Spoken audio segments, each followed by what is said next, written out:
At Key Ford, being community-driven means putting people first every single day. From the moment you walk in, their team is focused on making your experience hassle-free with transparent pricing, honest guidance, and no pressure. Just straightforward service and some of the best deals around. Whether you're shopping for a new Ford or a dependable pre-owned vehicle, Key Ford is committed to helping you find the right fit without the stress. If you're ready for a better dealership experience, stop by Key Ford and see what community-driven really feels like.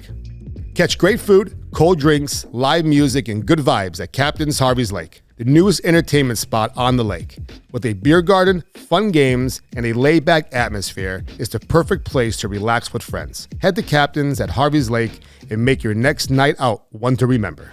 Welcome to the DiMattia's Food Fight podcast, brought to you by Key Ford of Exeter, connecting the community one food fight at a time. I'm your host, Brian DiMattia. We're here in Wilkes-Barre, Pennsylvania. We're in the Conversion Works studio, and I'm here with my guest today, Chef David Ciminelli. Chef David, welcome to Food Fight.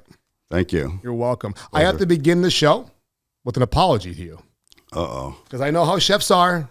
I worked in the business a very long time, and you specifically asked me to make sure I show you any video of your food before I post it. Oh, yeah. And I did not show you the hot dog video. And I apologize for that.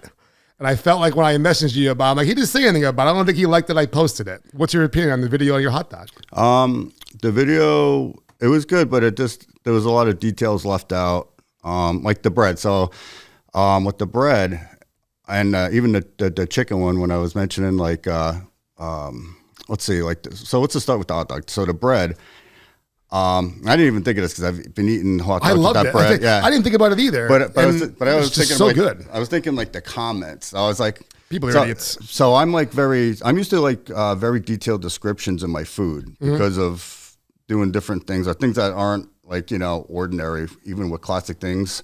So the bread, like when you even watching me make it, I would have been like, it was baked in the oven and it had a light, crisp exterior, nice fluffy inside. Mm-hmm. He wiped it with the port wine shallot butter before you laid the hot dog in there. But even though the bread appears to be, a little on the bigger side, everything, everything works together with every bite. The hot dog doesn't get lost. You taste the chili. The amount of ingredients are proportioned to the bread, even though the visual might not indicate that. So I learned my lesson from that. And moving forward, you were describing the hot dog. The problem was the way the video was shot. It's just your word behind the camera. They would have scrolled away. Yeah. So what we need to do is to justify and to give your food the proper care that it needs and explanation it needs. We need to be sitting together, both on the camera, doing the food together. So moving forward, next couple of months, we'll do it that way. Yeah, you have my word on that one. I love the hot dog. I couldn't get enough of it. Yeah. And there was a lot of, there was between on Facebook and TikTok, 40,000 people saw it, and I would say 95% of the people were positive comments. Yeah. The only comments were the bread. And people, and that's fine, and that's their preference as well. Yeah, if it was smaller, they would have still made a comment about it. So I do apologize for leaving some of those details out, but I should have showed you the video first. I wanted to apologize in person on the air. No worries. It's all good. I go for one. Did you bring one with you? Is there a foot long coming in? I would have if you asked me. I was just at the restaurant. I was messing around with some new wings, and I'm doing this air dry process on them. Okay. So what kitchen would that be? Where could everyone that's listening right off the bat, they come and find you? I'm wearing the shirt. So right now I'm running the Captain's Kitchen. Mm-hmm. That's in Harvey's Lake on the far side on Knoxon Road.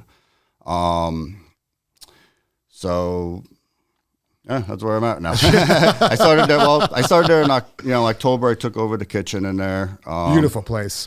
Yeah, Fred Johnson's the owner. He did an excellent job renovating it. It's a local spot that's been there for, I want to say 75 years, if I'm correct. It's literally on top of the lake. It's just sitting there it's like the mothership up there. We're talking about that. Right across from the old Hanson's Park. If you're familiar with the old history of Harvey's Lake. So it's in a nice little iconic area. What's across the street? It used to be Hanson's Park. It was like a large amusement park back in the day that people would travel here from basically all over. Give me the chills. Like a Dorney-ish. It was on the level of like Rocky Glen, I never knew that. How long was that there for? Well, the actual park operating, That it was shut down before I moved here in the late 80s, but Okay. I went to school with a lot of people that went into the park or, got to enjoy it. So Yeah. I'm going to say it closed down in the early 80s. There was a lot of remnants there for a while, and then in the late 90s, they tried bringing it back with like music venue there. I had a friend actually. I had an apartment across the street, and I remember seeing Bush play there. Stone Temple Pilots played there actually. Nine Inch Oh my Nails. God. That was the old Harvey's Lake STP Amphitheater. Yeah, probably Harvey's played. Lake They Amphitheater. probably Was it the played. Core- Oh, they played the core Core album. Amphitheater? Oh my God, that's the Yeah. core album. STP's core album. Stone Temple Pilots. That was the first CD I ever bought. Whatever year that came out, I was playing in my however old I was. But every single song from Dead and Bloated all the way to the end of the song, the whole CD is amazing. And like, I never got to see them in concert, but imagine seeing them play that CD. And that's Sorry, the Bud Light Amphitheater. the Bud Light I Amphitheater. want the people coming after me. Yeah, and actually, the ironic part, I guess you could say, is that it ended up shutting down because of neighbors complaining about noise and stuff. So more and more people started to populate the area in a way. Yeah, Like, it was like I think this is my guess, but I'm thinking like there was a lot of maybe people that had been there, grew up there, and they were like older that probably weren't participating in that. Okay, and then the younger crowd was going there, and it was noisy. So now captains, we do a lot of outside stuff, and we had a couple people kind of complain, because we have an outdoor pavilion. He has some not big entertainment like Stone Temple Pilots, but big enough to make a noise. And a lot of people seem to embrace it more because people want to see stuff happen at the lake now. Harvey's Lake has a lot of heritage and history. So, and I know a lot of the locals, even like the people in like in the political realm and stuff like that, want to see Harvey's Lake kind of be on the map again. Besides just for the locals. So captains, I think, is kind of segueing into that. And a lot of good music out there. We have a lot. I think he has most of the summer lined up already with entertainment. that's awesome. So. Is anybody is there I don't know if I'm going to be saying the right terms here. Is there like a advisory board at Harvey's Lake that promotes Harvey's Lake as a destination to come there? Like people that are in, you know what I'm trying to say? Like maybe like a visitor's guide place, something like that. Because why I'm asking is, literally the only thing I would ever see, even last summer, maybe a grotto post, if it came across my page, but maybe I wasn't following it properly. But you never really see anything. That's just me personally. Never really see. Now I'm seeing stuff. Potato pancake season's coming up. Yeah, there's a couple of Harvey's Lake community pages. I know that. That's what I need to join. Definitely, Harvey's Lake Happenings is one. Oh man, there's a couple of them. Actually, I don't even have my phone with me, but I try to join all those pages too. They're great. Yeah, I'll actually forward them. Perfect. I follow a couple, but that one, the Harvey's Lake Happenings, I feel like is the most active one. Oh yeah, you guys page is great. And a lot of people, there's a lot of different things on there, like even with town meetings and then like entertainment. A lot of people posting it's like out of nowhere, people, post your dogs. Everybody's posting their dogs, or like who's water skiing today. And then, that's cool.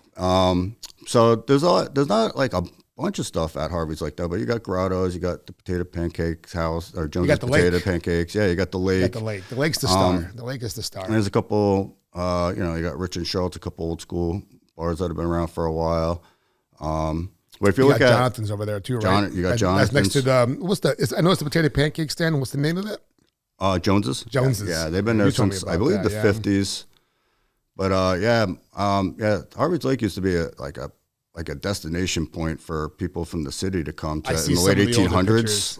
There was big hotels all the way to the 60s. And that's actually kind of how I ended up here. Actually, like I wasn't even thinking about this to even talk about in the show, but my family, I grew up in Long Island, but my my great grandparents era, they were all from Plymouth and Scranton. And then I don't know the backstory how they ended up in Long Island, but that's where my mom was born. And then they would come up here on a bus from Long Island to go to Hanson's, and they would go to the square, and then they'd go to the old Percy Brown's restaurant that was pretty iconic back in the day on the square, and then take a bus to Hanson's. And my grandma bought a piece of property after a while at Lake Silkworth and left it to my mom. And then in like 87, like where we were in Long Island was getting a little crazy, and my mom wanted to bring us up somewhere, like a little more quieter and not as New Yorkish, and that's how we ended up here actually. And yeah, so but the Hanson's Park is why they would come here. It was like the draw. All right.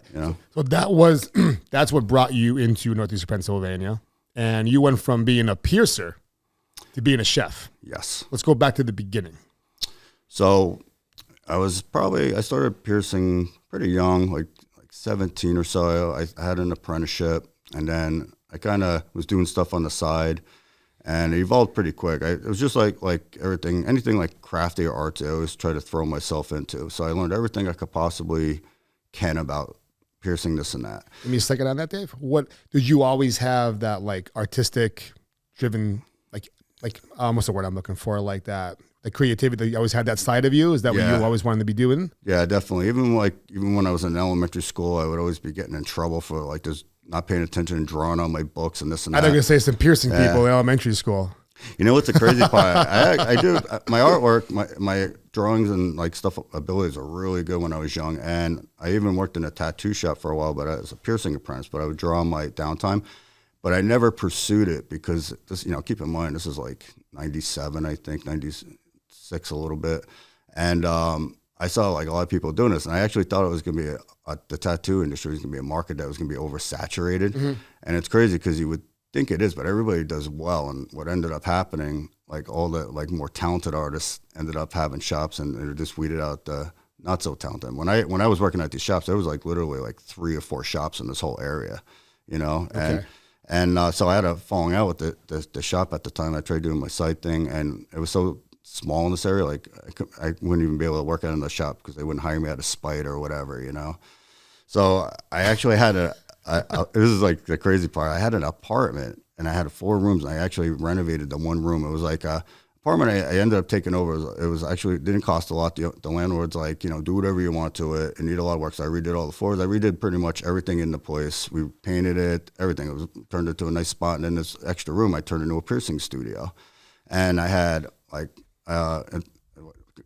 old cabinets from like I don't know, what was it, Hills in Edwardsville? They were actually for Nintendo Hills. tapes. Man, I just flashed back to Hills. Yeah, man. How about that? The West Side Mall. And how about that, man? So one of my in between jobs, I like after I had a falling out at the studio, I was trying to find work. So they were building Ames was taking over, and they were getting rid of all the old Nintendo cabinets and stuff. So I ended up taking them all home. Ames. And I made like velvet shelves in them, and I had all types of cool jewelry. Like, you bought the legit shelves from the store of Hills. From okay, I got you. The Nintendo displays. Yeah. Oh, that's awesome. Yeah. So my studio was all like, I had like vintage like 60s like crushed red velvet furniture. That's awesome. Like it was a vibe, and I want a conversation pit if I build a house.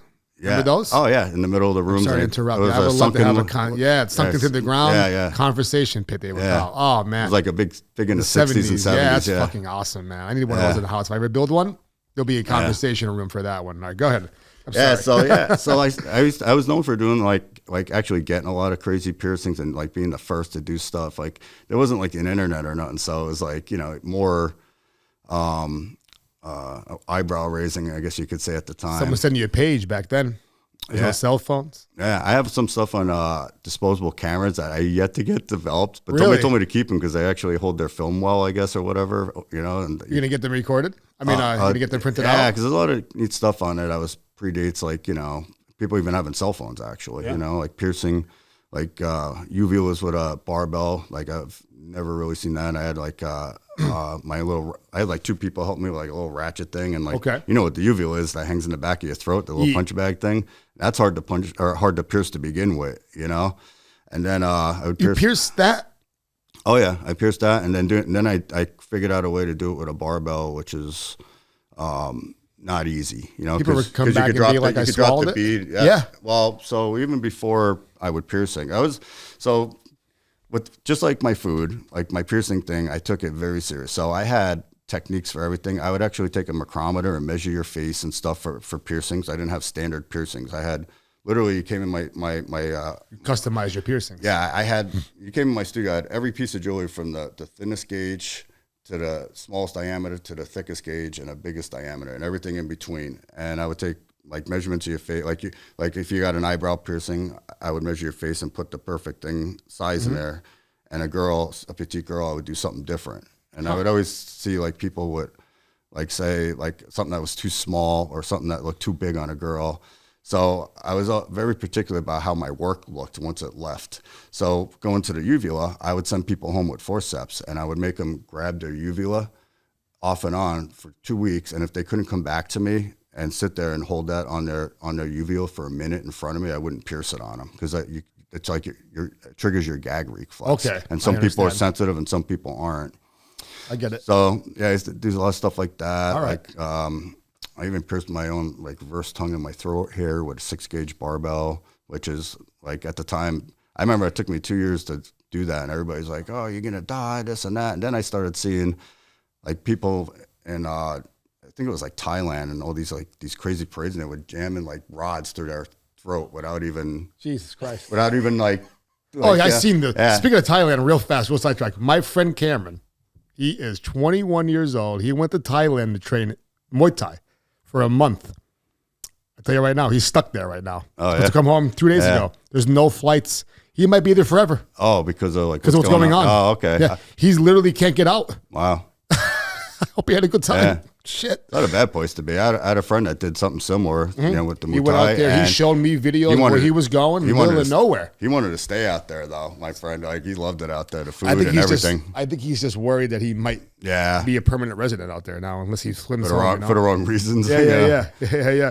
So you went from how long did you do your piercing business for before you started to be a cook? When did the cooking come into play? So, I was getting a lot of attention with the piercing. So the shop that I had a falling out with was pretty close in proximity, and got wind of it and called the zoning officer on me to shut me down because I wasn't commercially zoned. So this guy that threw you out of your apprenticeship. Yeah, I got that correct, right? Yes. You opened your own place.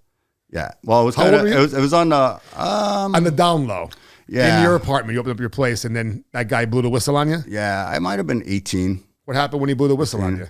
Well, the code enforcers just showed up and basically told me I had to stop doing what I was doing. Okay. So I did to an extent, because I used to do a thing too where if you came with me with 10 people, I would pierce whatever you want on your body. And I'd get people, because they wanted like some crazy stuff. So I'd be like, yeah, I'll do that. And they'd bring 10 people for me to pierce. Mm-hmm.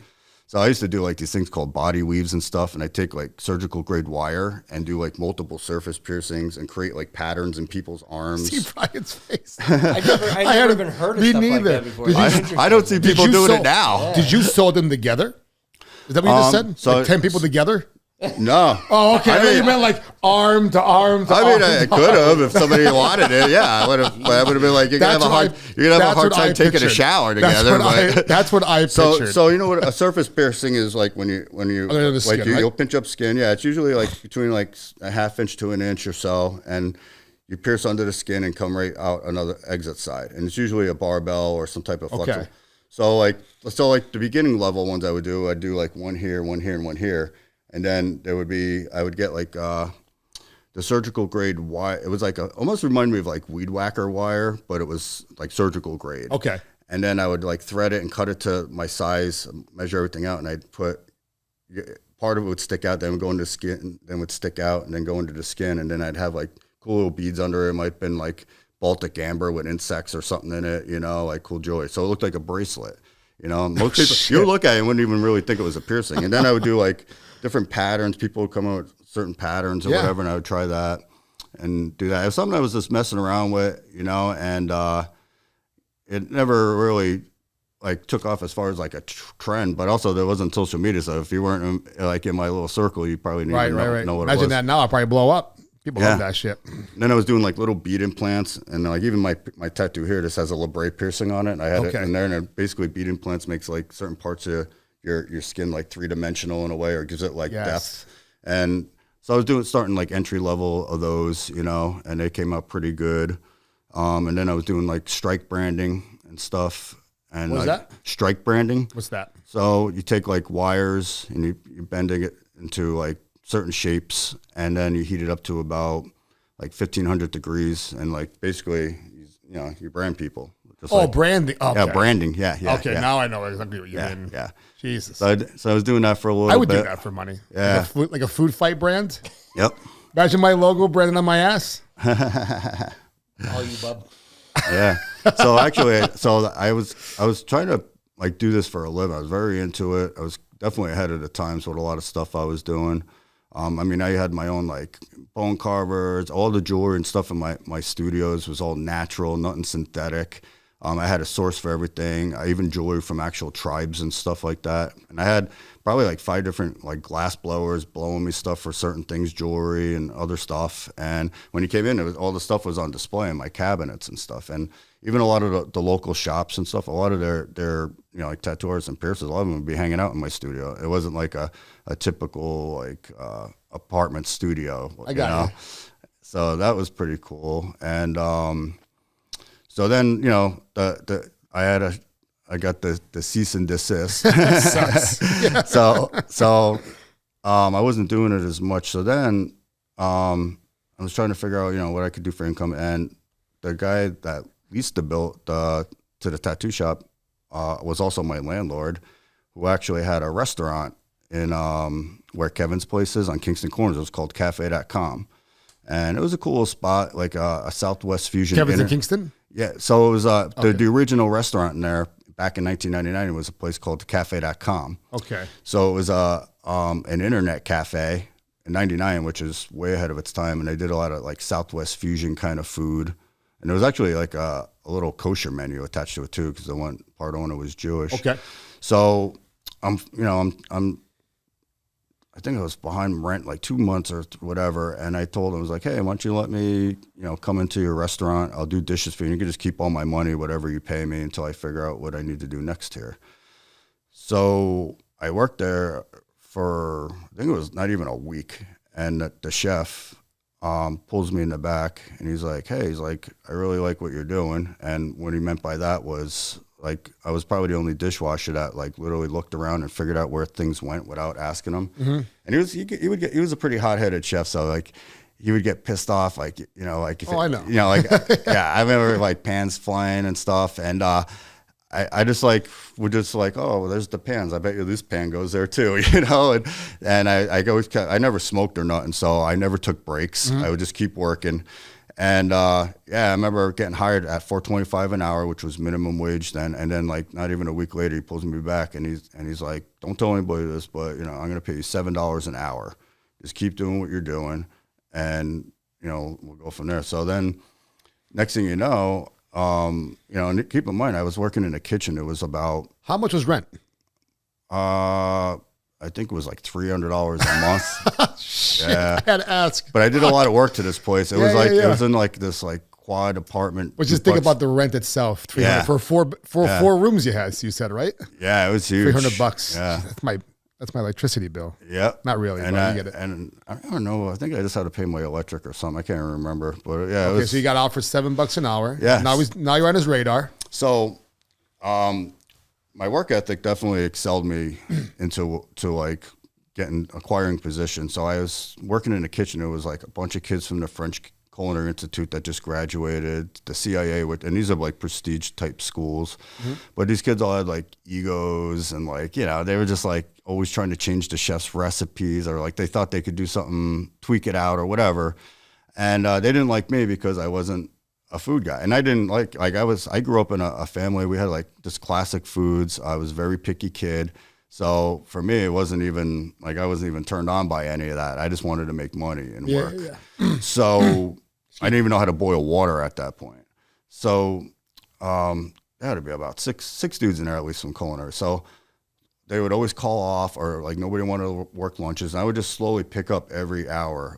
And then before you know it, I was doing a lot of prep. And I remember the first thing I ever prepped was the chef's like, "I need someone to make Caesar salad dressing." And I'm like, "Oh yeah, I'll make that." Like, I don't even know what it is, So I opened up, you had a recipe book, so I opened it up, and like things where the culinary kids probably had one up on me that I didn't was knowing terminology. So like, you're supposed to emulsify the oil into to make the dressing so it doesn't break apart and all that.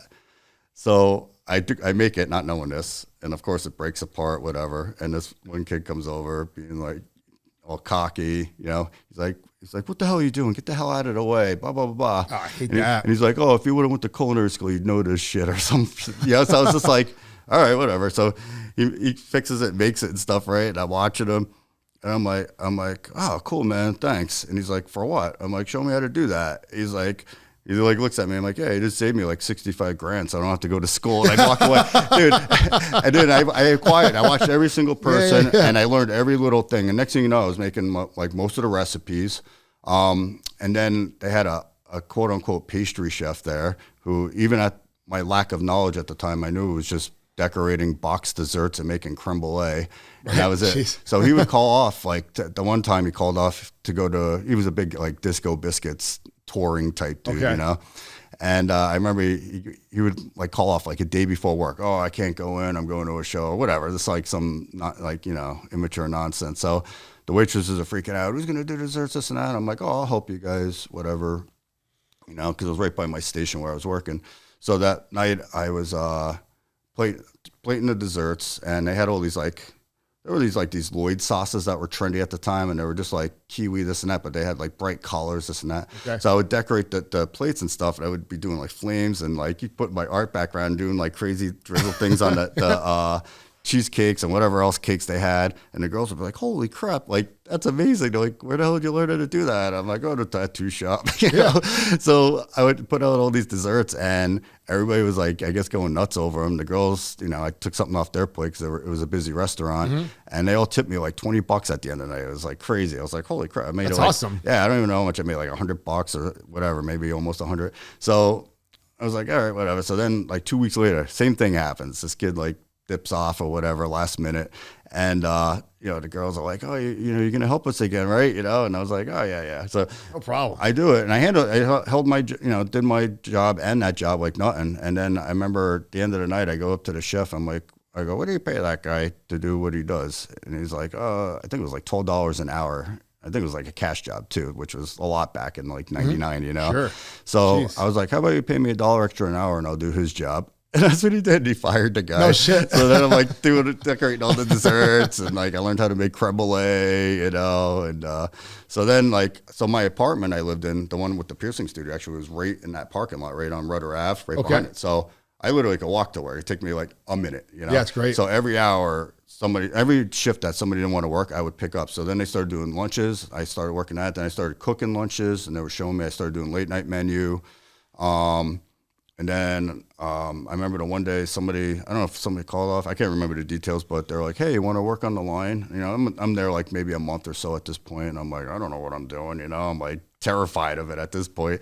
They're like, oh, but this is going to cook some steaks, right? I'm like, I don't know how to cook a steak. They're like, we're all standing next to you, don't worry, it's going to be fine. So I went from not knowing how to cook steaks to know temperatures like mad perfect by the end of the night, because I had to cook like 60-something steaks probably that night, and like you learn to touch them, and like, how long this one cooks and that one cooks. So that was like definitely like, wow, I could do this. That's pretty cool. Yeah, that's pretty cool. So then, and then we started just learned everything I could in there. So then where my opportunity came, and it's like fortunate for me, but unfortunate, the chef that kind of took me under his wing, who also did that because he was a self-taught chef himself. So he would actually put a little more effort into me than everybody else, because I guess he saw that. Yeah, he felt that. It's personal to him. But he had some like personal issues with substance abuse and stuff. And I remember it was Valentine's Day, and there was him and the sous chef just like disappeared, didn't show up, for prep. We knew something was up. We kind of assumed, but both of them didn't show up. Yeah. So there was this other guy there who was above me. He was a line cook.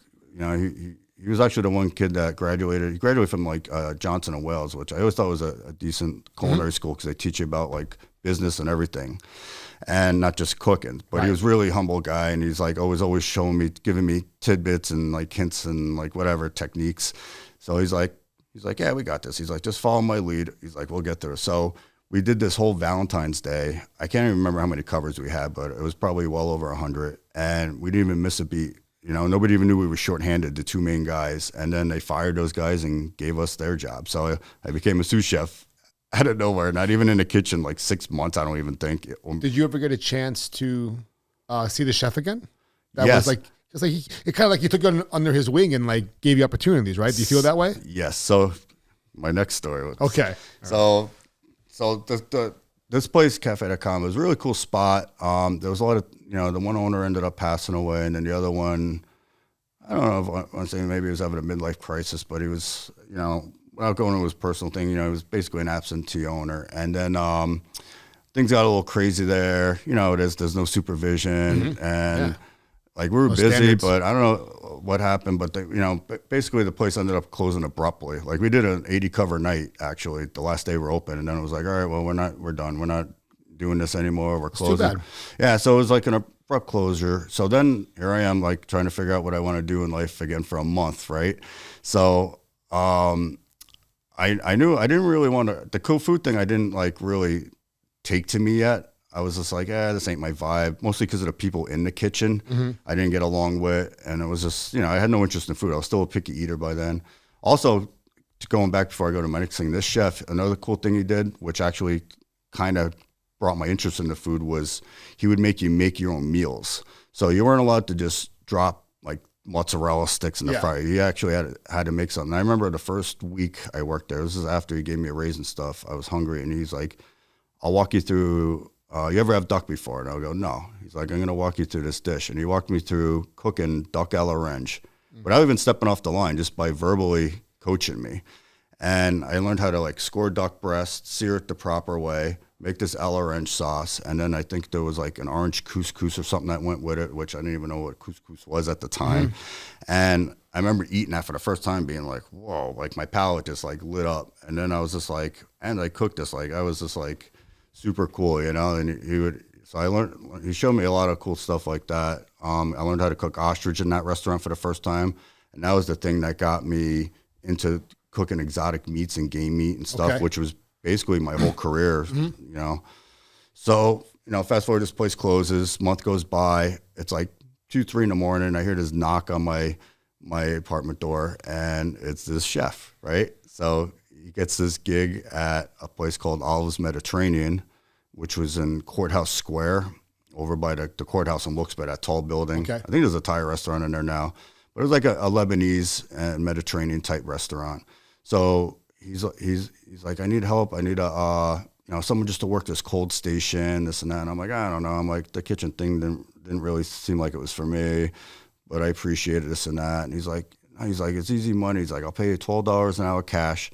And all you have to do is plate like shrimp cocktail, crab cocktail, hummus, tabbouleh, and baba ganoush, and 2 salads. And I'm like, all right, because I needed money too. So I was like, so this is the crazy part. So I'm there not even a week, right? And there's this other dishwasher there, Juan. He ended up being one of my close friends and boys for a while. He was somebody that worked at the cafe.com, and he ended up getting over there too. So it's me and him, and then there's had to be like 5, maybe 6 like chefs / cooks. I don't know like their pecking order, but the guy that I knew was the head chef. So a week goes by, that chef and another chef disappeared again, right? Oh my God. 2 chefs get fired for stealing. They had a walk-in cooler out there that they had under like a padlock, and they came at night and stole like all these like fillets and meats and whatever, got caught, fired. Back in, Bozos. So keep in mind this is like 2000, and like Oxycontin's real big. This one guy overdosed, not at work, but at home. So this guy, the same week this all happens, and then this one other guy that could run the line, overdoses, passes away. And then this other guy, the last guy there, kind of saw the writing on the wall and just like kind of dipped out. So now it's just me and this kid Juan there, right? And the owner's like, he just had enough. He's like, I'm going to shut this place down. It's just, just a headache. He didn't really need the money. He was pretty well off, but I just go up to him, being me, who I was, and I was like, hey, how about instead of closing your place down and wasting all your money, you just let me run it for a month and see what I could do, and if you don't like what I do, then close the place down, And he's looking at me like, what? And there's this bartender there, Jack, who's an old-time guy. He was probably already in his 60s, but me and him always vibed. He liked my work ethic, and so he seen me in action at the other place. And so keep in mind, I was pretty extreme looking still back then. So this is an open kitchen.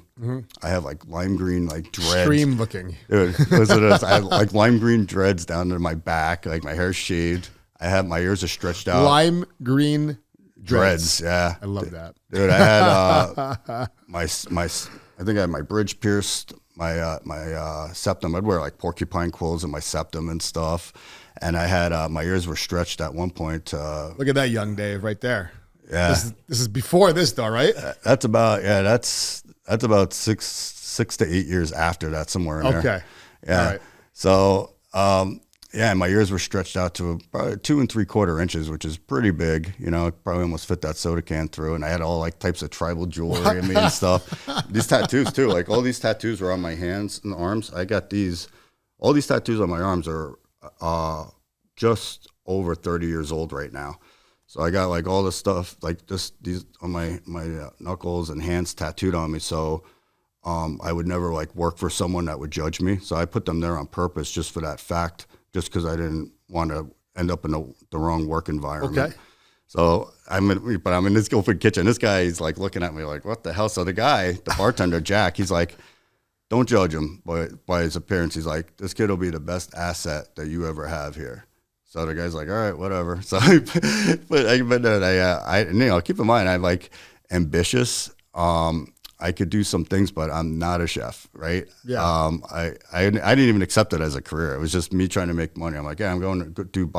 Like people would be like, oh, even my family, like, you should cook. I'm like, no, I'm a body modificationist. That's what I'm gonna do. You know, like that was my mindset. You're dying. You're on that hill. So I'm like running this kitchen. I had a lot of trial and error stuff, but I would keep like encyclopedias. I had like I remember the Women's Day encyclopedias, like food encyclopedias, home and garden, and like all these things. And people would ask me for dishes I never heard of, and I would research.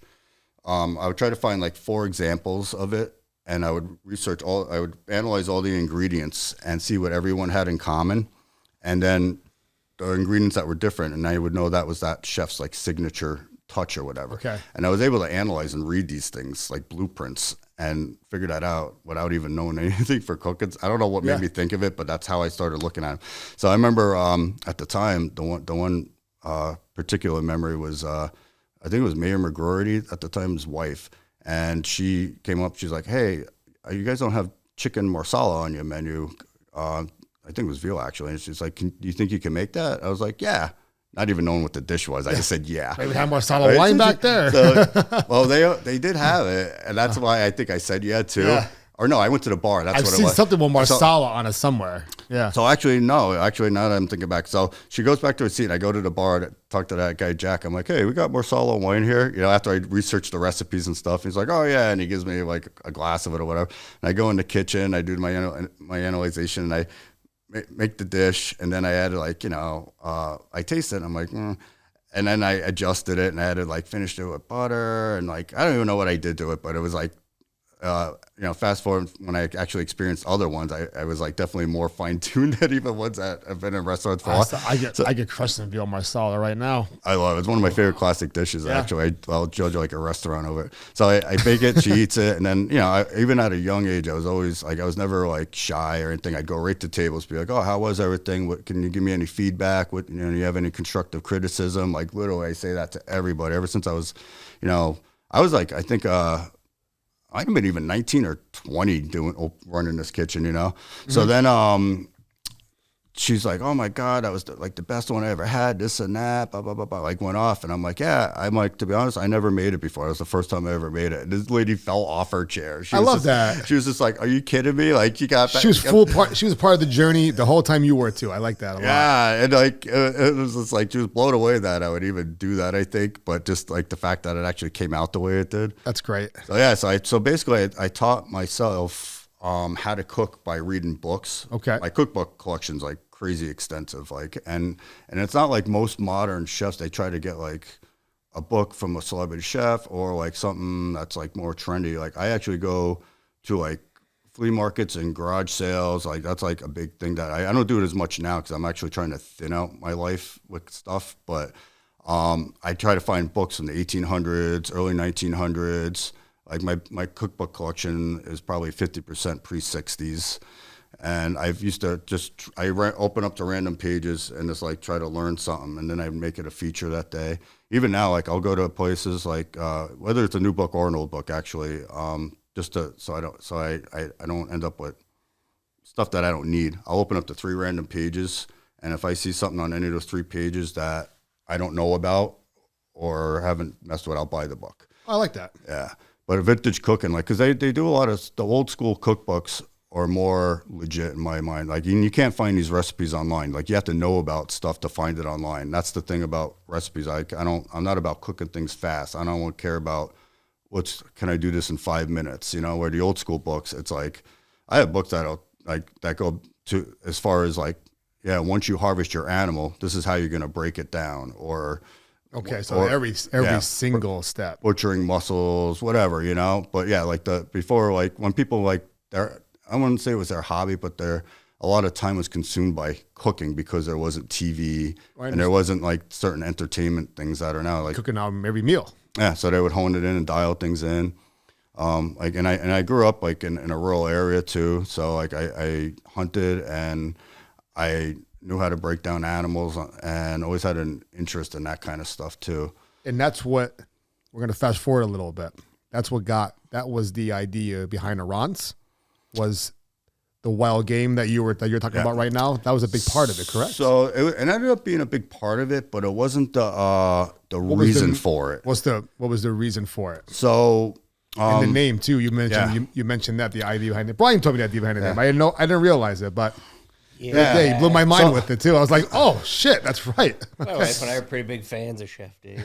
Yeah, so actually, like before even Arance, I was at a place called the River Street Ale House, and that's where I got like kind of my recognition. I got a lot of like food write-ups. At the Jazz Cafe right now? Same place? No. This is if the River Street Ale House was a place that was open from, I think they opened in 99. I got there in 2003. It was like actually one of the area's first like trendier. It's in the middle of nowhere. It's like it's a church now actually. Oh, it's so when you're leaving, like say like you're leaving, you're leaving Pittston, you're going. Yeah, I'm on River Road. It's right next to what is that, Malazzo's? Yep, I got you. It's that's a church now. Yeah. Okay. Yeah. River Street. It got flooded. Yeah, and then the people, the guys that own it. I know. Like I got you. Okay. So Mike and Andy, they own like Bruise Brothers and a couple other spots, and that was like one of their earlier things. And they went through probably 5, 6, who knows how many floods. And then after a while, they're just like right there, it was like more. I felt like maybe it was a headache for them, so they just decided to fix the building up and just lease it to somebody else. And that's how the church ended up there, I believe. So anyways, I was there from 2003 to early 2008. I remember when I first started working there, actually, they had like, I think that was like, what was there, like 20 drafts on there? It was like eclectic beer, craft beer. Before them, like the only places that were doing it was like Cooper's, the Par 4, Elmer Suds, and I love that, then you'd go to, the Ale House. And this is before you could get things out of Convenient Mart. Like, these places were allocated beers before it became trendy and there was like any type of movement. So I ended up there. It was like, but at the end of the day, it was an old VFW. There wasn't much money put into it. And that was the only thing that had drawn. I remember the owners wanted me to work there so bad, and they kept coming to places. I sending like the one bartender that I knew would ask me to check the place out. But I was like, I don't want to work in a bar, this and that, da.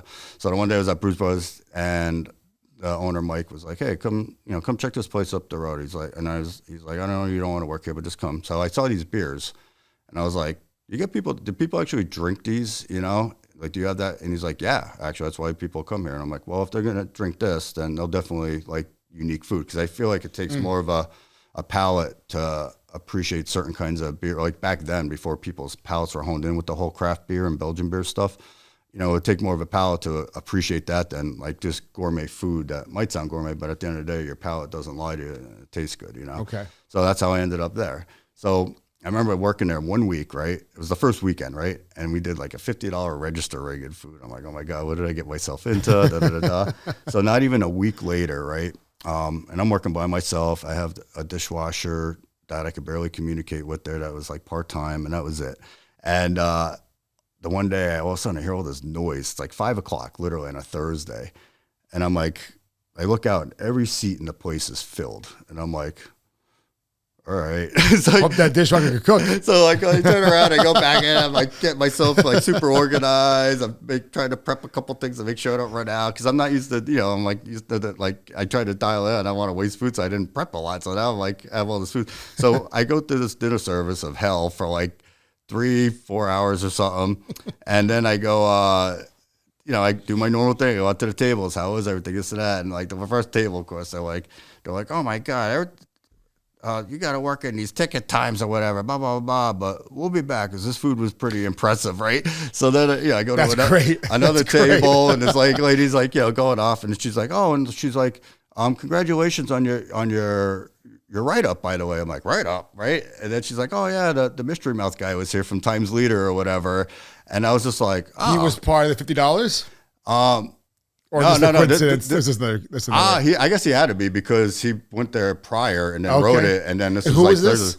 I actually don't remember his name. I actually have a copy of the write-up, and then somebody had it framed for me and stuff. Back when there was only one or two food reviewers back in the day, right? But he actually was like a mystery. Nobody knew who he was because he went. Cool. So he would go in and be nonchalant and write the review. And I think actually it was titled like Mystery Mouth, if I'm not mistaken. Mm-hmm. So I remember the review comes, I read it and it was like, you see like at the time, like a typical review in a Weekender or the newspaper. And, everybody tries to sugarcoat or just try to give the place publicity, but not really emphasize as much on the food or talk trash. Well, this one was like nuts. It started off with like, I was out with my friends. I wasn't even here to do a review, but I happened to go out with my friends and we ended up at this place and I experienced all these like unique dishes and stuff. And to be honest with you, I was hesitant to even write this review because I envisioned long lines and waits that I would also have to wait in, right? So then he goes, but, whether, it's a blizzard outside, a nuclear holocaust, World War III, sure. You need to make sure you make it here. Like it was crazy. That's how he started it. And then like he just went through all these dishes and stuff. And like you could tell it was like this guy was like it was a genuine review where this guy was impressed with everything that he had. Mm-hmm. And all the dishes he mentioned were unique at the time. Like the food that I was doing at the River Street Ale House was, I would say, even more unique than what I was doing at Arant's, Arant's, my food was, like a signature style, but I was getting real funky with gastropub stuff at their ale house. Plus, the ale house had about 4 or 5 people in my kitchen. Like literally, after a while, my job, I had all these guys cooking my menu. That menu there, actually, that has 8 pages.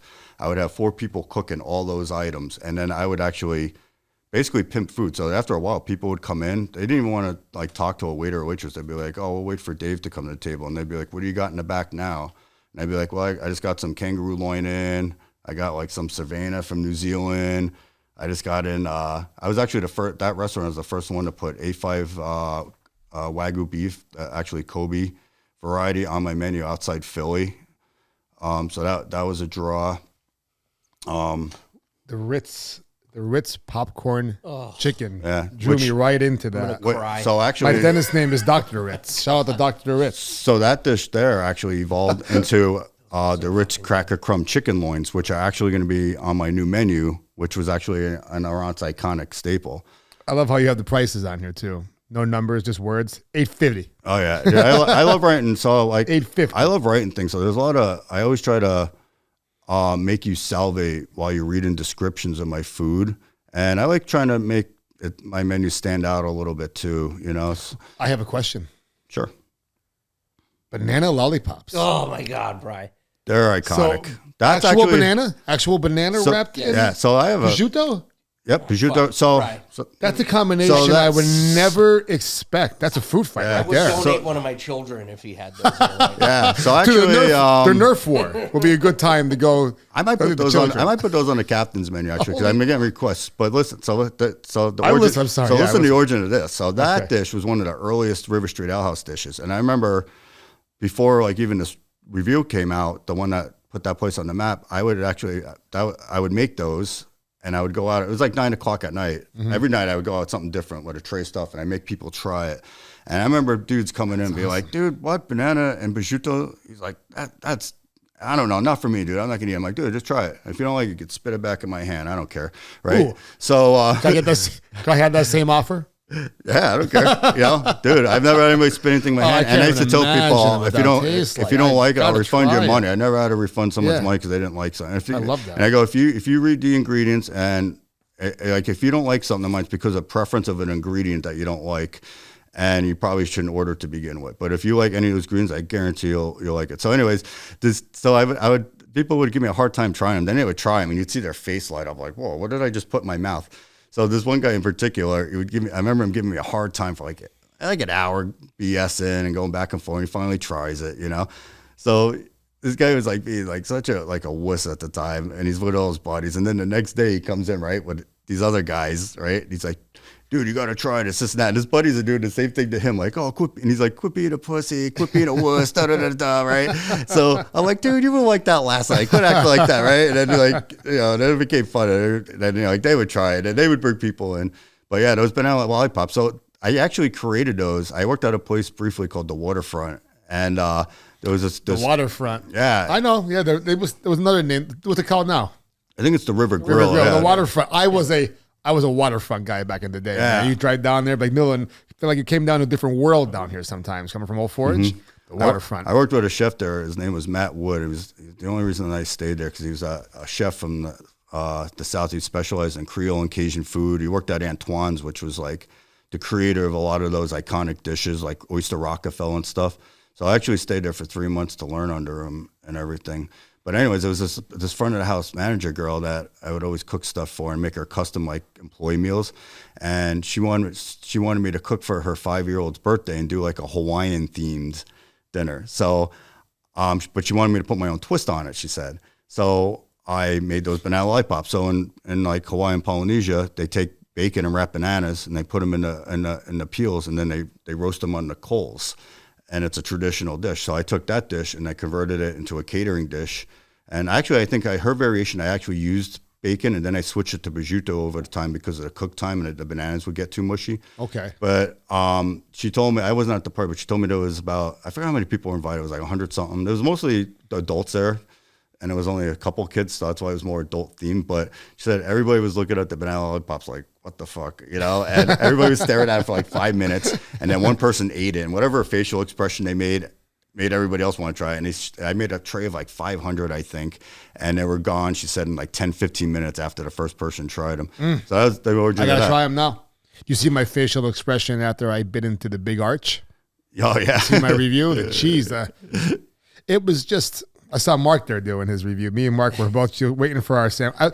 I for some reason, I didn't get a Coca-Cola. I don't know why I didn't get a Coca-Cola. McDonald's has the best Coca-Cola. Yeah. I drink the orange iced tea if I go there. I grew up on that. I grew up drinking that because I remember when they put a McDonald's in Old Forge in the 90s, right by my house. And but yeah, the Big Arch wasn't the greatest. But somebody in the comments said that you could get a Monster Mac. Oh, I saw that. Yeah. So a Big Mac with the quarter-pound patties. I'm going to one. I'm 1,000,000%. I'm going to order that.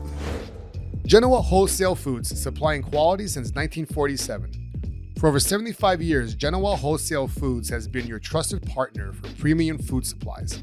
Specializing in services to pizzerias, Genoa also caters to restaurants, bakeries, delis, and bars throughout northeastern Pennsylvania. They proudly offer a blend of both private label and national brands, helping you find the perfect products to meet your restaurant needs. With local deliveries and the care of a family-owned business, they are committed to making your success their priority. Choose Genoa Wholesale Foods for reliable, top-quality restaurant supplies that keep your business running smoothly. Genoa Wholesale Foods, locally owned and operated for 3 generations. Call Genoa today at 570-823-6142 or visit them online at www.genoafoods.com. You know what's funny? I worked at McDonald's when I was 15, and a lot of people, when they're like, oh, where'd you learn how to cook and stuff? Like, I always start with, I'm a self-taught chef. I read books, basically, is how I taught. But Mickey D's taught me efficiency. I started working there. I remember when I turned 15, the day I turned 15, the next day, my mom drove my ass down there. It was like, you're getting a job. Blah, blah, blah. So here's your working papers. So I started working it, but it was like everything else. I just put, went, feet first, learned everything. And I worked there for, I don't know, just under a year, and minimum wage was $4.25. I learned every aspect of that place. The back, I actually eliminated 5 people out of a kitchen there, and it was me and this lady that would work every night. That was it. And I nickel, dimed, and quarter raised my way from $4.25 an hour to, I think, $8.50 an hour, which was a quarter under what all the managers were making. I learned even all the maintenance guys. I learned all his job. I learned every little aspect of how to fix every machine there, take it apart, put it together, everything with the registers. I worked drive-through, every little part. They wanted me to be a manager, and but and actually it was funny. The owner didn't like me because I had piercings, and I had like my bridge pierced. Like I was like, pretty crazy looking for the time. And they actually, all the McDonald's nationally actually changed their what do you call it? The policies. Policy guide because of me. And the reason that happened was the owners would be like, you can't wear your earrings to work, this and that. And I didn't have my ears pierced at the time, but I had like my lip done, I had a septum done, my bridge. And there was nothing in there about that. I was like, well, where does it say that? And they're like, oh, it's in the handbook, blah, blah, blah. So I remember opening up and I'm like, earrings. So I'm like, well, actually it says earrings. I don't have my ears pierced at all. And they didn't know what to say. And I'm like, and then they were trying to be like press me. And I was just talking a line of bullshit. I was like, you could press this all you want, but if I have to get my lawyer involved, that's fine. Yeah. And then they left me alone. And the regular managers, they liked me a lot because I did everything. I worked, I hustled. But the owner was like, and the regional manager were like, they called me I remember the owner would call me the scary kid with the car because I used to drive a 78 El Camino with hot rod flames and I'd burn out in the whole parking lot every time I left. The scary kid with the car. But the managers are like, he's an asset, this and that. So I remember the one day they approached me about being a manager and they were like, but you have to, we'll pay you X amount an hour, but you have to, take your piercings out. And I was just like, okay. And the lady I was actually friends with, she was like, oh, cool. She's like, so you're going to take them out? I'm like, oh, no, I quit. I'm not doing that. I have to go. And then they left. And that was it. Yeah. But I learned like efficiency and speed. Yeah. Actually, this is funny. This is like another funny little tidbit of that. So I remember one of my first jobs they had me on was bun toasting. And I had this thing where it was like a griddle with a top, like a clamshell. And in one part would toast the tops and the bottom. You pull it out and it would slide on. Mm-hmm. And then I used to be able to fill a cabin in 20 minutes, and they wanted to send me to the McDonald's Olympics because of it. And I was like, I'm not going to the McDonald's Olympics. I swear to God. There was a McDonald's like where people do stuff and they time me and stuff. Yeah. And I'm like, I'm not doing that. I'm like, dude, my friends will beat me up. But yeah, I was able to do a cabin. I guess, yeah, because everybody would take like 45 minutes to fill a cabin. I would do it in 20 minutes. So like every little thing I would do, like I would try to perfect. I love that. You seem like you have a really great work ethic that you grew up. Yeah, both my parents installed that in me. My dad, my parents were divorced at a young age, and they both had different work ethics in different ways too. Is that what led to you opening up a Ron's? Yeah, so I had Let's get to that story. So I had a partner, my late partner Mike Matoski, who would come into the ale house. Probably like 6 years it took. Almost the whole time I was there. He would come in. Busting your balls? Like, hey, we should open up a place, this and that, da-da-da-da. He's like, you don't need to be here. So I was like, you don't, like, I don't know, like, if you want to open a restaurant, it's a bunch of nonsense. A whole nother level. The profit margins aren't probably where you think they are. It's like running a daycare center. Like, it was just like something that, at this time, I was actually working on doing my own, like, trying to establish a food trailer. Okay. Because I knew that was going to be, like, what I could do. Thing, like right? something I could run by myself, something I don't need as much help, and something I could get really creative and mobilize around. So he's like, after a while, he's like, how about, I think the thing that sold me was like, you know what, let's just do this. He's like, I'll buy you a food trailer. And he's like, all you have to do is cook. I'll take care of everything else. I go, if somebody doesn't work out, I'll fill in the gap. I don't care what the position is, whatever. So I was like, all right. So a whole year we planned this. I was with this guy every day of my life for probably 8 months or more. And our business plan was crazy. I had a slew of awards, local awards, to bring to this bank. And the reason we needed as much as we can, because it was 2008 when the housing market crashed. So we ended up being 1 out of 8 businesses this bank gave a loan to the whole entire year. Like, that's how crazy it was, the market, because of his accomplishments surpassed mine by a mile. And then what I did, it was like, no brainer. So we're planning a Ron's. We actually had an underground Facebook page called Ethos Fusion, and we would give people updates and stuff for like a year because we didn't want the owners to find out I was doing this, because I knew it wasn't going to end well. So we were like looking at different restaurants, and we give people like insight, like, what do you think, da da da da. And it was funny. I looked at all these restaurants, and I'd roll in there with like 10 people. We'd have tools and flashlights. We'd be looking at every little aspect of it. And I'd be like, that's garbage, that's garbage. I go, we don't need that. And like people they were asking like 100 and something, whatever, 1,000, would be like, we'll give you like 80, whatever, But then it didn't work out. So all these places were pitching turnkey operation, right? Okay. So then I used to drive past this place where Arantz was. It was 941 Martini Grill. Whatever happened there, they closed down. I knew it was for sale, and I was driving to Scranton every day to take my girlfriend to Empire School, whatever. And I was like, I stopped and I just looked in the window. I'm like, this place looks cool, And I think we didn't even have a for sale sign. I think we found it online or something. We found it by mistake that it was actually for sale, and it wasn't even pitching turnkey. So we looked at it and we were like, this place is perfect. It's, so we closed on it. We bought it, closed on it. We didn't do much to it, just like some painting and like personal touches. And we had it open. We had our soft opening in under a week of purchasing this place. So our soft opening night, we have all these plans for this place. So we're like, all right, let's just open up, and we'll open for like a month and then close down and renovate it. Right. And, do what we need to do to make it ours and make it efficient. So basically, that night we had so another thing we did too, 5 of us that worked there, we told one person about the soft opening, and we wanted to see how it would spread through word of mouth. And we ended up doing exactly 100 people that night, which was crazy. Like we didn't take no reservations or nothing, I don't think. And we had this great successful night, a lot of good feedback, a mixture of new food, old food. So then at the end of the night, me and my partner we had a quick little toast at the end of the bar.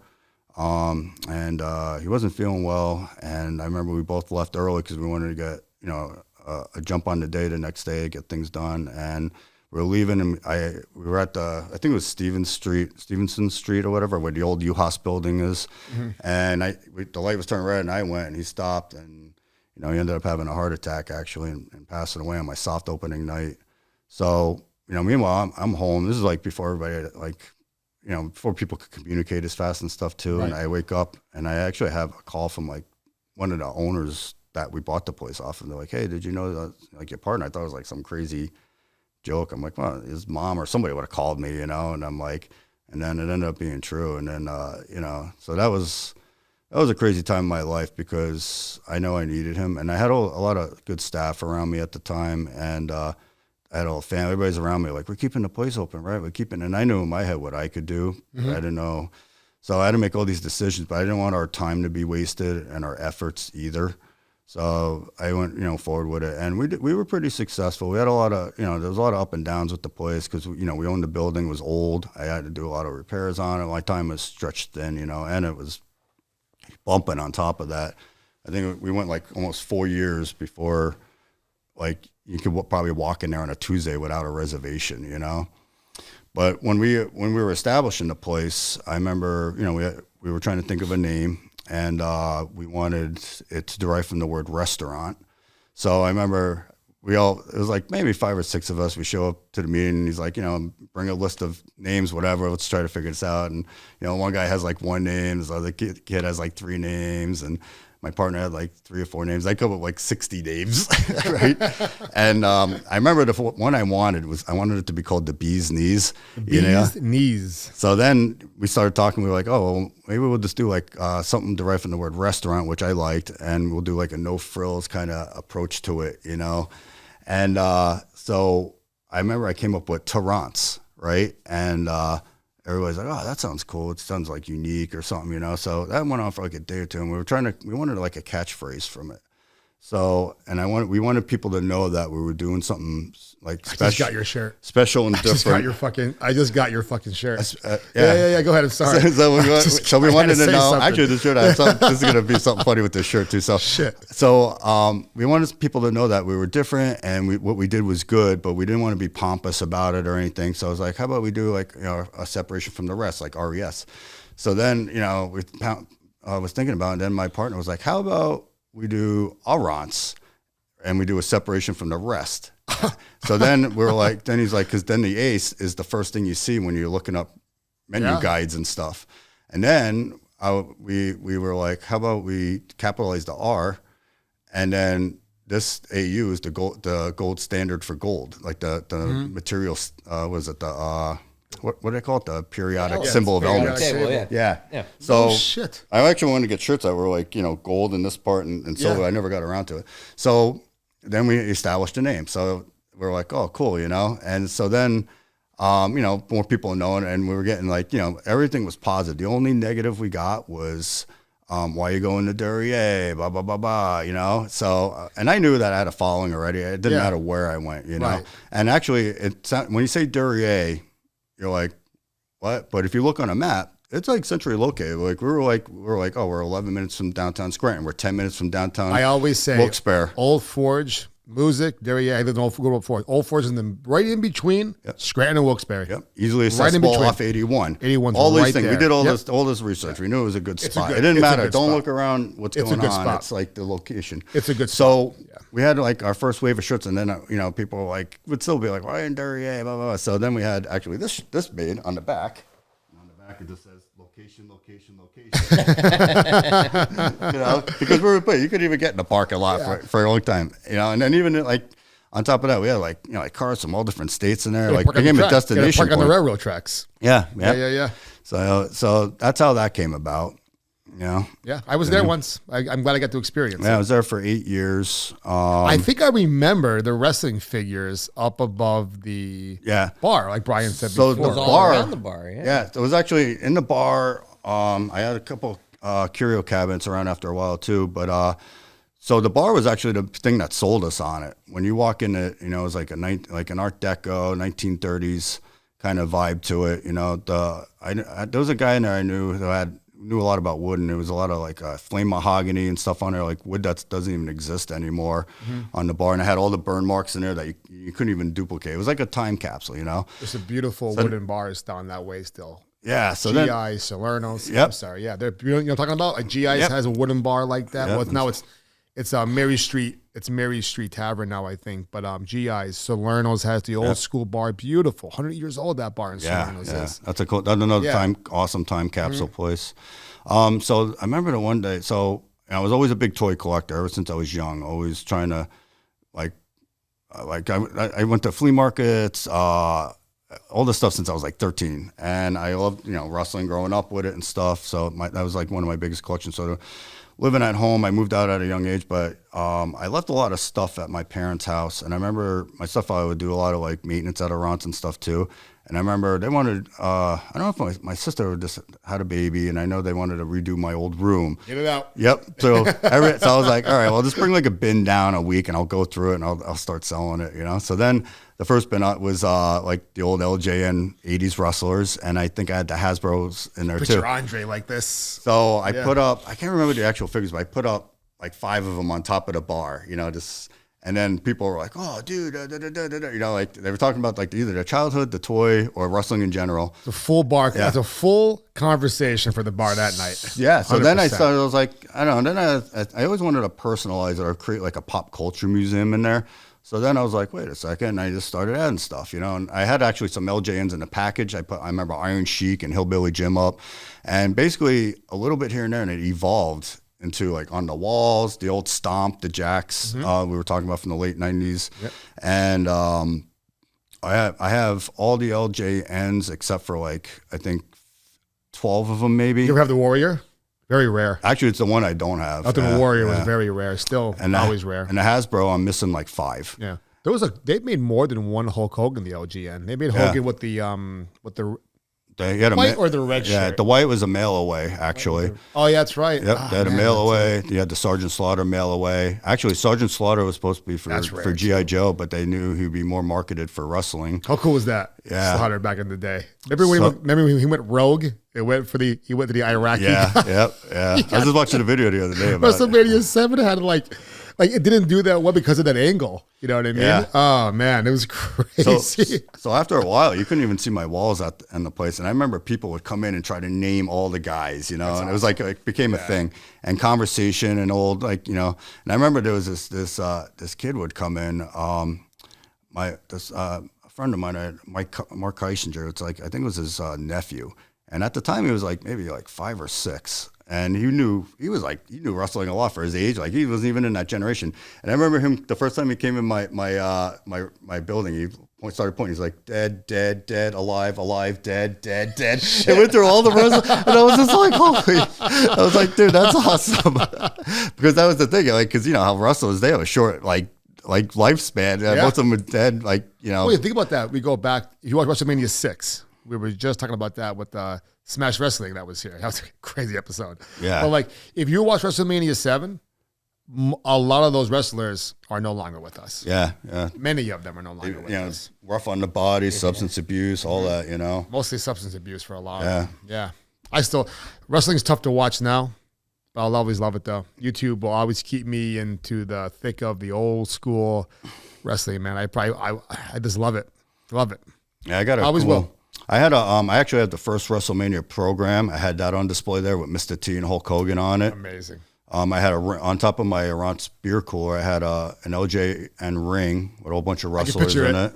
Picture that ring too. Oh man, wow! I remember the Hasbro ring. I had the first ever Hasbro. I remember my birthday specifically opening up that gift and the blue came with the title belt. And he had the Warrior and the Hogan. The Warrior had 3 different figures. Yeah. Hogan had a few different figures. There was a Bushwhackers. There was the Boss Man, Akeem. Yep. Demolition. Dusty Rhodes. They're finally getting Demolition's finally going into the Hall of Fame. Yep. And we are Demolition, walking disasters. And they wore what are the letters for like that? They wore the S. BDSM. Oh yeah. They were all into it. They had the mask and everything. Yep. So I don't know if that was the idea for them back then, or they just thought it looked really cool. But those masks were like, get the gimp.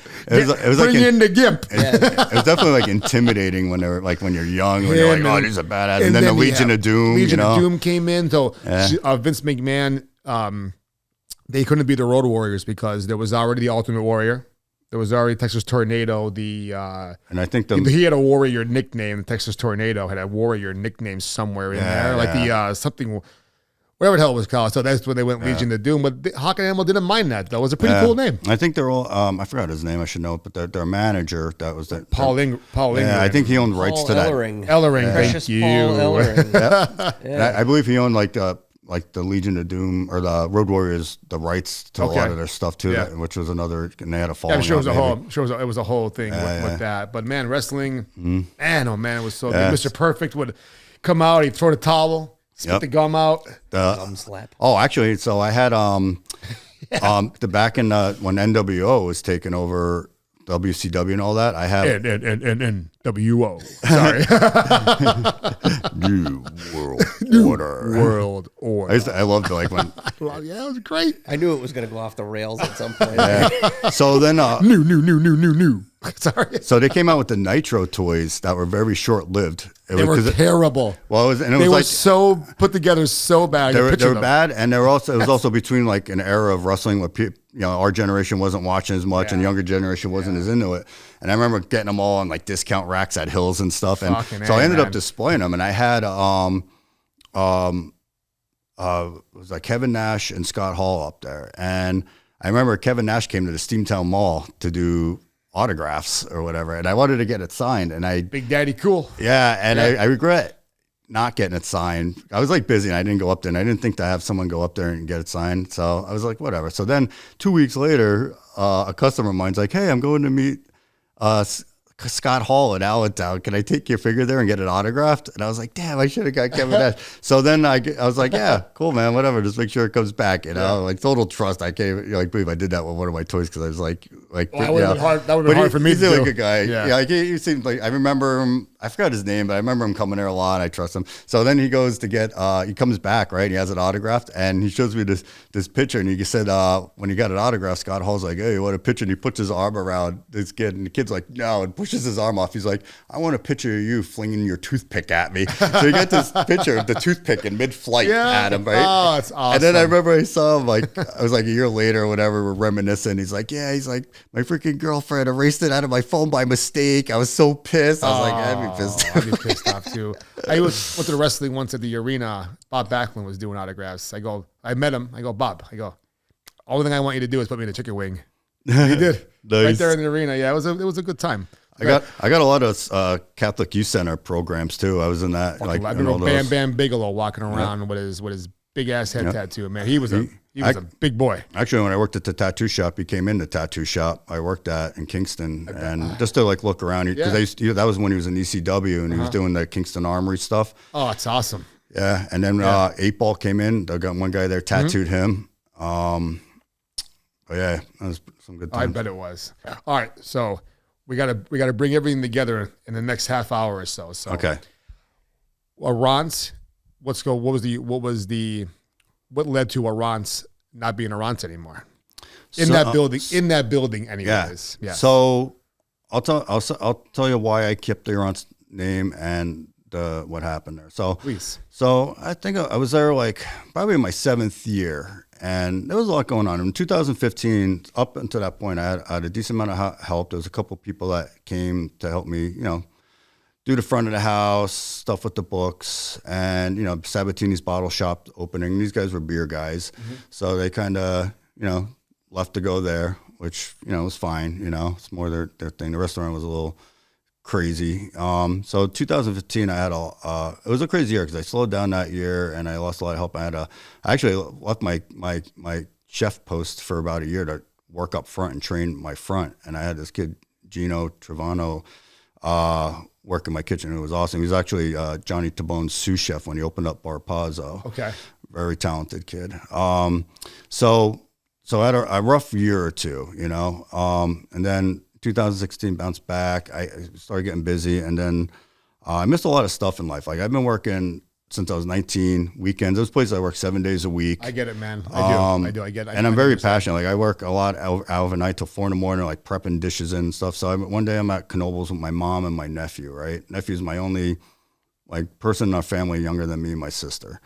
And I'm like sitting there thinking, I'm like, wow, he's 11 years old. And this is like the third thing I've ever done with him besides like a family holiday meal or something along that lines. That's your nephew? Yeah, with my nephew and my mom even, I feel that. So then I'm like thinking like, oh, man, I'm like, I need to like change something here, So I didn't really think about like changing stuff up at Arance because I knew it would be, I didn't want to run a full service restaurant basically, because I was at this point, I'm doing like my own books and everything, and I'm talking, and we had such an eclectic menu in the front and the back. Like during the week, I talked to like 5 or 6 food purveyors. I had to deal with like 4 or 5 wine reps alone. And then my beer guys, I wouldn't even let any beer guy reps come in my restaurant for the most part. I would tell them to send me their inventory list, and I'd research every beer and hand select like certain beers. I didn't even put anything on my menu that was like under a 90% beer advocate rating. And besides like a couple like classics like Spot and stuff like that, but they still had high ratings. So I had a lot of work on my plate. On top of like my menu changed every day there. I don't even know if people realize that, but sometimes it was a 10% change, sometimes it was a 50% change, but the menu evolved every day. So I had to print the menu every day, prep stuff in every day. So I was like, so then at the time, Altar House was getting ready to open, and there was a chef, Mike Langdon there. Very talented guy. He was in one of the first people I recognized on like the whole Instagram thing, posting pictures and stuff. He would do a lot of like nice presentations. So I was like, you know what? I need to work with a guy like this. I work in a place where there's like a team or something like that. So I don't know how we got in touch. I think I reached out to him, and I saw they were looking for a sous chef. That's what it was. And then I reached out to him like, hey, I was thinking about, closing my restaurant down and, changing gears a little bit so I could work and then maybe go home without my work. And whatever the conversation was, he was like, yeah, that'd be awesome, dude. I have a sous chef like you, it'd be a killer, this and that. So that's when I made the decision. I ended up, closing and stuff, thinking like I would simplify my life or whatever. But it didn't really work out that way.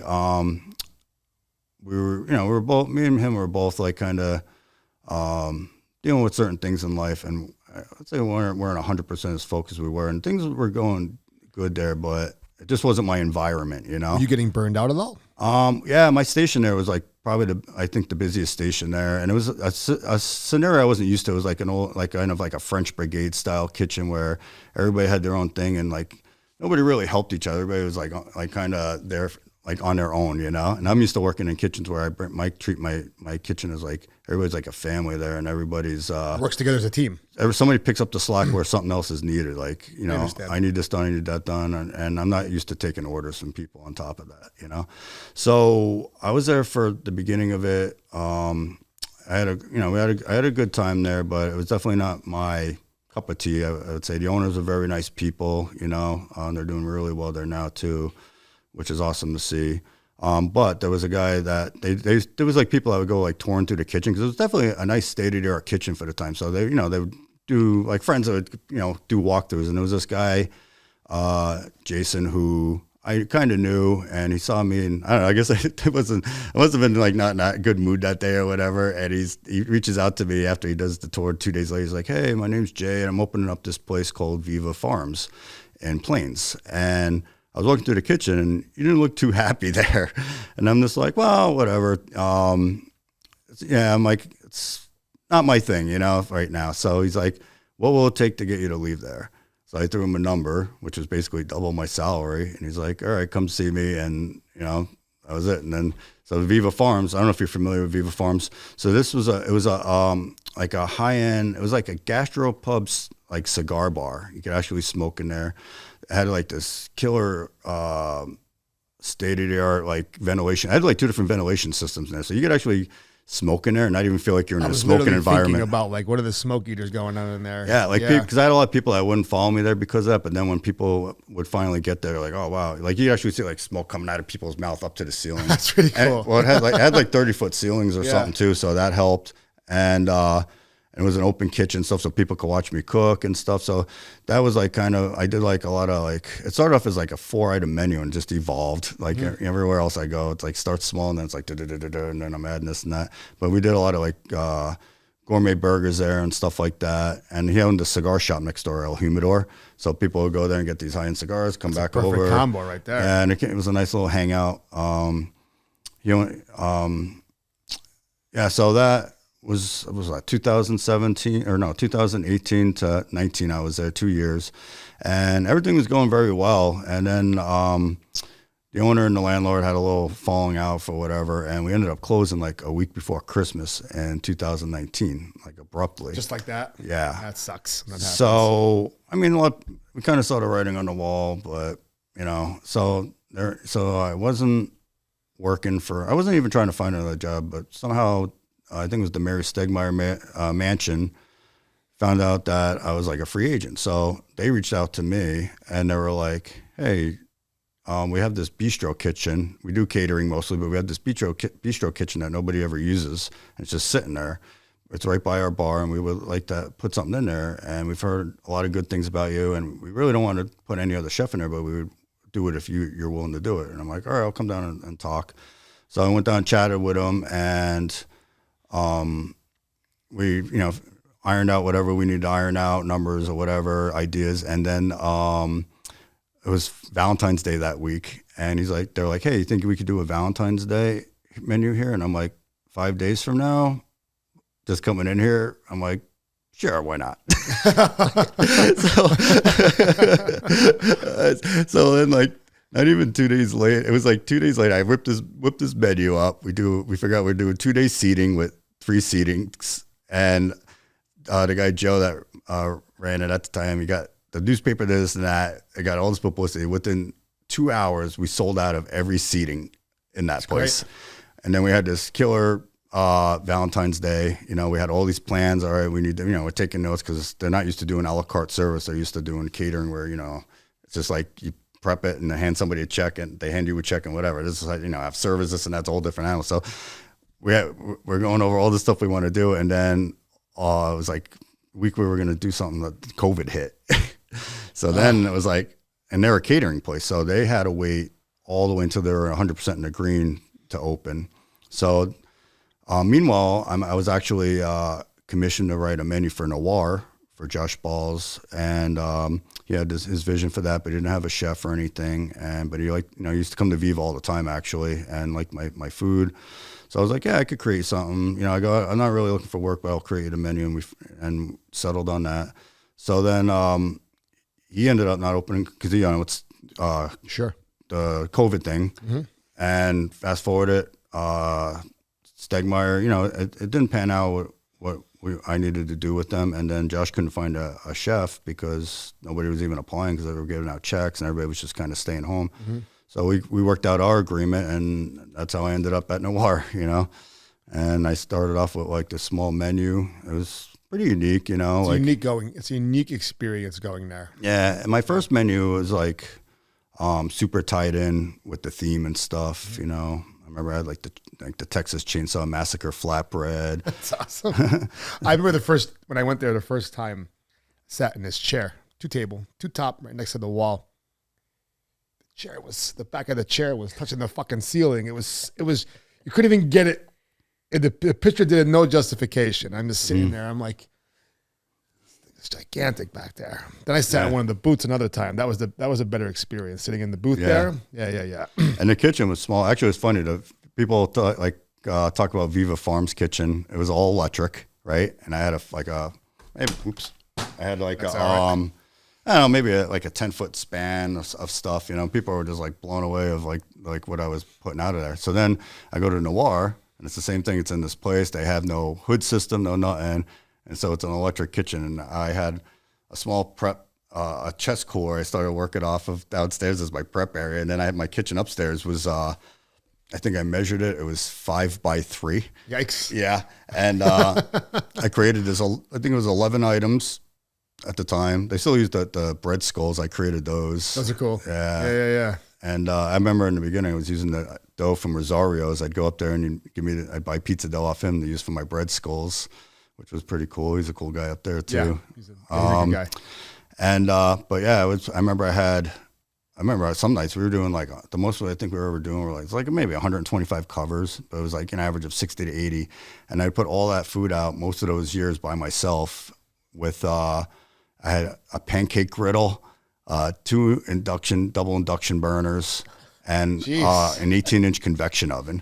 And then my chef friends would come in there and be like, "This is what you're working with?" And I had a little sink right there, and I'd be washing my dishes to order as I'm doing my own stuff, plating my own things and stuff. But it was like funny because it's like a lot of chefs probably wouldn't even be able to work in that kitchen. I had a couple. Probably walk right out. I had a couple of people work alongside of me that could barely handle it, because it's a lot of multitasking in your head, to work all this. And it's not like a gas where you could just turn it down a little bit. You have to know how to. Everything takes I felt like time a DJ. I used to call it the DJ booth. Everything takes so much more time to heat up and cool down too, right? Yeah. So you have to know when to slide things over, and there wasn't a lot of staging things to put stuff. So you literally had to really hustle and time things and plate and I had a little window like this big right to the right of me that servers would grab the stuff. But yeah, that was a fun time. How did you make it from that little kitchen in the Ritz, all at Noir, all the way up to the Captain's Lake? So I was at Noir for, I don't know, like 2 years or so, and I ended up in a bad car accident, actually. So I wasn't working for 10 months. I was sitting home selling Garbage Pail Kids, and it's like, I have a note for that. Dude, oh man, I saw the Garbage Pail Kids. Son of a bitch. I have a lot of people that know me. They know I'm a big pop culture. I used to collect them, collectible type guy, and I remember when I moved out of my house and I closed my restaurant and I started working for Josh. I had a section in his church basement about 30 feet long and about 15 foot wide of just collectibles. That's it. No furniture, no nothing, just toys. And So I fast forward. I moved to Hunlocks Creek. I'm like leasing a house with my girlfriend at the time, and I slowly moved everything in there. The accident happens, and I literally made a living off selling this stuff to survive. Because I had like 5 of this and that, and I started going on like local Facebook groups, and I'm like, people started trusting me, and it started networking, and it was fun. So then halfway through that, a friend of mine, Kenny, who's actually my cased meat joint partner, and CMJ's my actual business now. Can't wait for that season. Can't wait for that truck to open up. So he reached out to me and he's like, I want to invest with you and get you to do your own thing again. I think you deserve it. You need to be doing your stuff, And so I looked at that. I was like, and at the time I was like trying to find a different path. I thought maybe I was actually doing masonry work at the time too, and for my best friend, I thought maybe we'd partner up, and because we did a lot of cool stuff. And so then he reaches out, and I'm like, all right, well, maybe this is a sign, you know. And I was like, yeah, why not, you know. So we came up with our idea, like what we were gonna do. We knew we wanted to do a food trailer because we wanted to do festivals. We wanted something that, you know, we did all this research, the pros and cons, food truck trailer, and, you know, brick versus brick and mortar even and stuff. And, you know, we were 100% on our thoughts with that. So we ended up reaching out to this company called Custom Trailer Pros, and we had a custom trailer built from, we had it in our hands, and we were making money in under like 11 months. And we blueprinted every little aspect of it, from like the frame, the axles, to the roof. There's an observation deck on the roof, actually. Every little outlet and light in it is strategically placed. I even have a bread proofing cabinet on it because I plan on like making my own hot dog buns and things like that. And the company said it was the most extensive build they did ever. That's awesome. Yeah. So we were supposed to have it in like March. And meanwhile, I think it was like around January, a mutual friend of mine, actually Jess at Patelli's Villa in Kidder Street, put me and Fred in contact with each other, or gave me his information. I reached out to Fred, and, you know, he's building the Captains. He's already acquired it, I think, a couple months at this point, started doing renovations, but, you know, like the kitchen and food aspect of it wasn't his forte. So he wanted to bring someone in, and that's, you know, how I come into that play there. So I remember going in his kitchen for the first time. He had a lot of work done to it already. The place looked beautiful. I stepped in there. He already had, I think, even the pavilion done. Like, the bar was all done. The game room was actually already downstairs mostly. Amazing place. And he takes me in the kitchen, and it's like, he's like, what do you think we could do with this kitchen? You know, and I look around, there's like sheetrock falling off the walls. Something. There's a 6-burner a vintage Vulcan stove that I actually fell in love with. I was like, man, this thing's awesome. You know, it looked like it was barely used. And that was really it. And a bunch of junk, you know, and I'm looking at it like, well, you know, the kitchen definitely needs a lot of help. And we were trying to figure out a menu for there, you know, and I knew I wasn't going to work there at this point. I was just trying to help him train.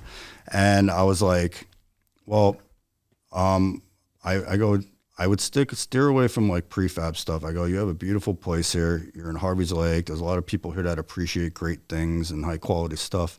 And I go, you don't have to be a fine dining restaurant, but I think you should have like a nice like gastropub type thing where you have things made from scratch, a good burger, and like, you know, things people would expect here. And he's like, that's exactly what I was thinking. He's like, everybody keeps telling me, keep it simple, just do prefab. I'm like, no. I'm like, why? I go, the food brings people back.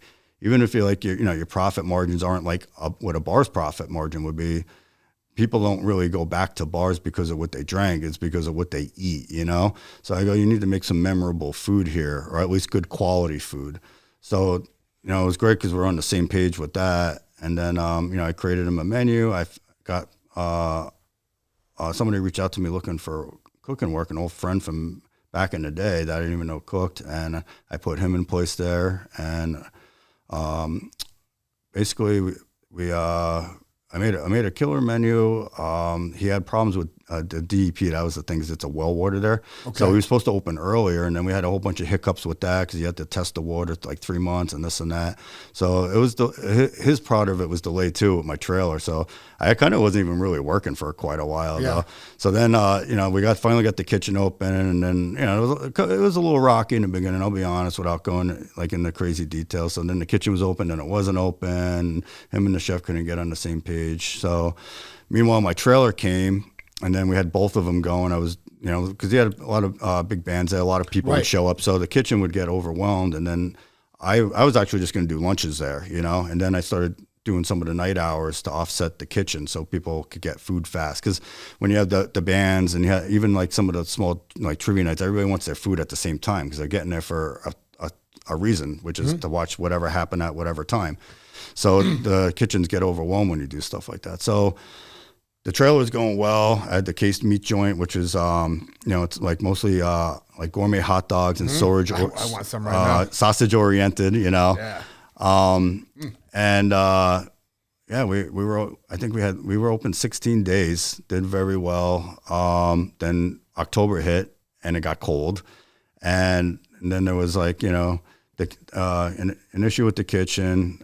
They had to close it down. The chefs left, and I ended up he asked me if I would take over his kitchen. So I was like, well, I need something to do for the winter. And then I agreed. And then, I told him maybe till March. So we had a slow start in November, December, because everybody's, kind of confused what's going on, because there was a lot of flim-flamming with the kitchen over the summer. And then, finally got word that I was in there, and then we have consistent food. So this past January, February has been very nice to us. And I guess it's safe to say that I'm pretty much a permanent fixture there now. It's awesome. So I'm trying to get a kitchen crew together. I had to be very, very strategic with my planning of the kitchen, because, I lease the kitchen, I take food sales. I don't have any booze or anything involved. So, you have to be a little more tight with your numbers and stuff. You could, lose money fast. So I've been trying to slowly build it, add people, add hours. And I got a good crew working under me right now, people that are very passionate, people that are foodies. I even got, Brogan working for me from the Scotch sauces. Yeah. He's really pumped, The sauce that's what I put on I just brown up some chicken thighs and put that sauce on there. It's just over rice, and I eat it all the time.